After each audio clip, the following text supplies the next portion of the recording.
بسم اللہ الرحمن الرحیم۔ بنی اسرائیل کے عبادت کا عبرتناک واقعہ۔ سابقہ میں ایک شخص بہت ہی بڑا عبادت گزار، زاہد اور عابد تھا۔ سارے کام چھوڑ کر ہر وقت عبادت میں لگا رہتا تھا، لیکن بیوی بچوں کا مسئلہ بھی سامنے تھا۔ اس کی خواہش ہوئی کہ ان تمام جھگڑوں کو چھوڑ کر ہر وقت عبادت میں مشغول رہے۔ اس نے بیوی کو الگ کیا کہ ساری جائیداد دے دلا کر سمندر کے وسط میں ایک ٹیلہ تھا، وہاں آ کر ڈیرا ڈال دیا اور ہمہ وقت عبادت میں مشغول ہو گیا۔ حق تعالیٰ نے اپنے فضل کرم سے اس کڑوے سمندر سے ایک میٹھا پانی کا چشمہ جاری کر دیا، ایک نالی سے ٹھنڈا پانی نکلنے لگا اور ایک انار کا درخت اگا دیا۔ اس عابد کا یہ کام تھا کہ روزانہ ایک انار کھا لیتا اور ایک کٹورا پانی پی لیتا، اسی طرح کہ اس نے 500 برس خالص مخلص عبادت کی۔ جب اس نے انتقال کا وقت آیا تو اس نے حق تعالیٰ سے عرض کیا، مجھے سجدے کی حالت میں وفات دیجیے تاکہ میں عبادت ہی میں ختم ہو جاؤں، اور یہ بھی درخواست کی کہ میرے بدن کو آپ قیامت تک سجدے کی حالت میں محفوظ رکھیں تاکہ میں قیامت کے دن صورتاً بھی سجدہ گزار اٹھوں۔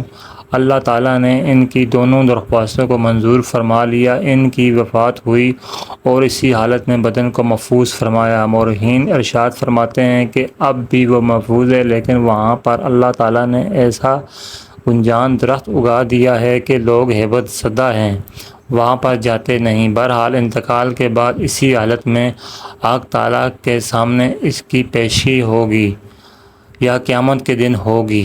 اس عابد کے دل میں ایک وسوسہ گزرے گا کہ 500 برس ہم نے خالص عبادت کی، مگر اب بھی اپنے فضل ہی سے بخش رہا ہے۔ کم سے کم دلداری کے لیے یہی فرما دیتے کہ ہم نے تیری عبادت کے بدلے میں جنت دی تو میں خوش ہو جاتا۔ میں نہ ٹھکانے لگی۔ اب اس کا مطلب یہ ہے کہ میں نے عبادت ہی نہیں کی، صرف فضل ہی سے بخشا گیا۔ اللہ تعالیٰ تو علیم بذات الصدور ہے، یعنی لوگوں کے دلوں کی کھٹک کو بھی جانتے ہیں۔ 500 سال کی عبادت صرف ایک کٹورا پانی کے بدلے چلی گئی۔ اللہ تعالیٰ ملائکہ سے فرمائیں گے، اس کو دوزخ میں ڈالنا نہیں ہے، البتہ اس کو لے جاؤ، اتنی دور اس کو کھڑا کر دو کہ جہنم کا 500 برس کا راستہ وہاں سے ہو۔ ملائکہ اس کو اسی جگہ لے گئے۔ جہاں وہ مقام پر پہنچا تو جہنم سے ایک لپیٹ آئی، ایک دم سر سے پاؤں تک خشک ہو گیا اور اس نے پیاس پیاس چلانا شروع کیا۔ تو غیب سے ایک ہاتھ نمودار ہوا، اس میں ٹھنڈا پانی کا کٹورا تھا۔ عابد نے عرض کیا کہ یہ مجھے دے دو، تو آواز آئی، یہ پانی قیمت سے ملے گا۔ عابد نے کہا، اس کی قیمت کیا ہے؟ تو کہا گیا کہ جس نے 500 سال خالص عبادت کی ہو، اگر وہ اس کے بدلے میں لینا چاہے تو لے سکتا ہے۔ عابد نے کہا، وہ میرے پاس ہے، لے لو۔ اس کو پانی کا کٹورا دیا، وہ پیا اور جان بچی۔ پھر حق تعالیٰ کا حکم ہوا کہ اس کو واپس لاؤ۔ فرشتے واپس لے گئے اور اللہ تعالیٰ کے سامنے پیش کیا، اور اللہ تعالیٰ نے فرمایا کہ اے بندے، تیری 500 برس کی عبادت کا صلہ ہماری طرف سے ادا ہو گیا، اور وہ تیرا ہی تجویز کردہ تھا کہ 500 برس کی عبادت کے بدلے خوشی سے ایک کٹورا پانی پر راضی ہو گیا، اور وہ دے دیا گیا۔ اب معاملہ برابر ہو گیا۔ اب حساب دے، تو کتنی عبادت دنیا سے لے کر آیا ہے؟ جو تجھے روز ایک انار دیتے تھے، اس کے ہر دانے کا حساب دو۔ اس کے بدلے میں کتنی عبادت لے کر آئے ہو؟ اور پانی کے لاکھوں پیالے تم نے پیے ہیں، ایک ایک قطرے کا حساب دے۔ اس کے بدلے میں کیا عبادت کر کے لایا ہے؟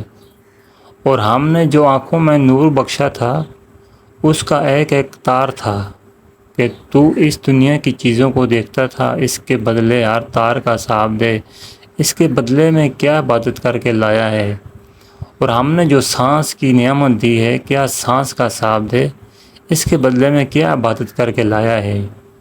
یہ سن کر عابد تھرا گیا اور عرض کیا، اے اللہ، بے شک آپ کے فضل کے عمل سے نہیں۔ پھر وہ اس مقام پر پہنچے جس مقام پر پہنچنا تھا۔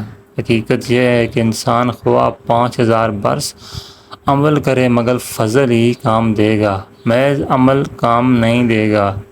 اللہ تعالیٰ اس کو قبول کر لے تو سب سے بڑی نعمت ہے، اگر اس کو عمل کہہ دیں تو یہ بھی بڑی نعمت ہے۔ یہ عمل کی صورت میں دی گئی ہے۔ اس کا مطلب یہ ہے کہ انسان جتنی مرضی عبادت کرے لیکن اللہ کے فضل سے ہی بخشا جائے گا، اپنے مال کے وجہ سے وہ بخشا نہیں جائے گا۔ جزاکم اللہ خیر۔ اسی طرح کی ویڈیو دیکھنے کے لیے میرے چینل کو سبسکرائب کریں، ویڈیو کو لائک، شیئر اور کمنٹ کریں۔ ویڈیو دیکھنے کا بہت بہت شکریہ۔ جزاک اللہ۔